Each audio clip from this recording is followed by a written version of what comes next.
Tesla has finally released its first affordable car, the Model 3. Now, the Model 3's base price is $35,000, and that's before incentives. Because it's an all-electric vehicle, it's subject to a $7,500 federal tax cut.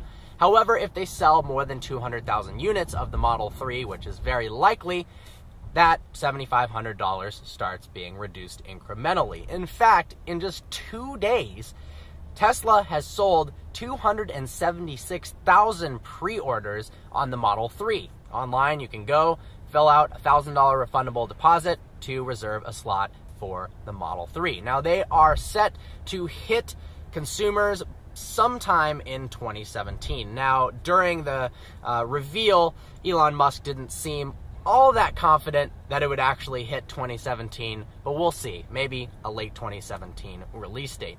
Some cool facts about the car. The base model, Model 3, so no options, you get it for $35,000, you get your tax cut. 0 to 60 miles an hour in under 6 seconds. I'm guessing somewhere around 5.8. That's pretty great. Tesla is saying that they don't want to make slow cars, and they've proven that with ludicrous mode and the P90D in the Tesla Model S and the Model X. Likely, they are going to make really fast variants of the Model 3 as well. However, options can make the car a lot more expensive really quickly. It's not that difficult to option the Model 3 up to $60,000. Elon Musk tweeted that an average, lightly medium option Model 3 would be in the range of $45,000. So, $35,000 sounds great, but that is a bare bones base model. Now, Tesla focuses on safety. Because of its lower center of gravity, because of the aluminum crumple zones that they have, they are able to get really good crash ratings, having those really compact, sturdy batteries at the base of the car, an all aluminum chassis, and then having front and rear sections which they can have aluminum that can crush to absorb the impact, means it can get a higher safety rating than a lot of other vehicles that have a large engine in the front and less space to have crumple zones. 5-star crash test ratings all around, not an average, but in every single category. Because it's a fully electric vehicle, that allows some cabin changes in the interior. Elon Musk is saying that it's going to have the largest amount of room in the inside of any car in its class. In part, that's because since there is no engine, you can push the dash forward, and you can shrink it down widthwise, move the front occupants forward as well, closer to the front of the vehicle, and that gives more legroom to the rear occupants. They're also going to have a full one-piece glass panoramic for the rear, which allows more headroom as well in the back.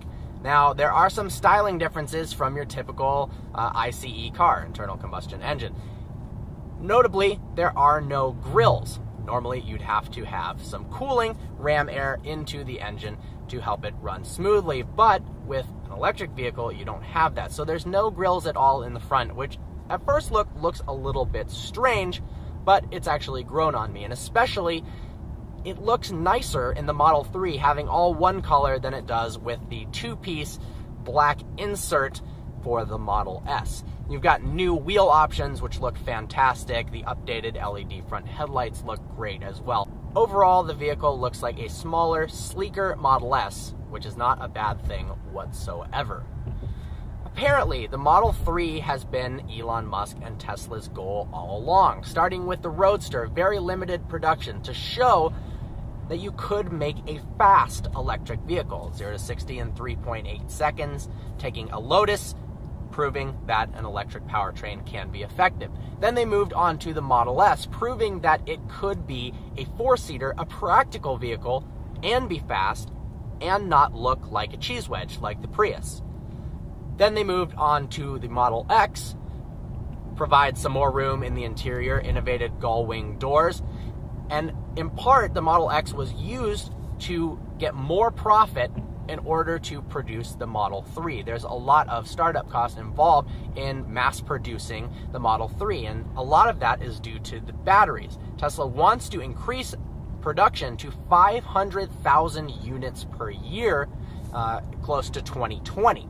The Gigafactory is going to play an enormous role in Tesla hitting their target of 500,000 vehicles per year by 2020. It's going to be fully operational at that year and produce the same amount of lithium-ion batteries as the entire world's production with all the factories combined.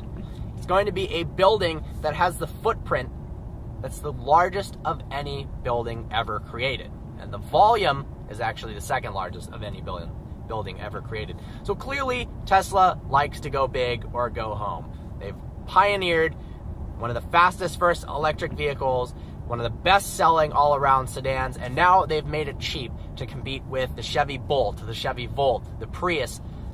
I'm really excited to see where it goes, and absolutely, it is going to be an extremely competitive vehicle in both the base model and whenever they come out with the P93. Hope you found this video informative. Like always, please browse our channel and subscribe. Look forward to seeing you next video.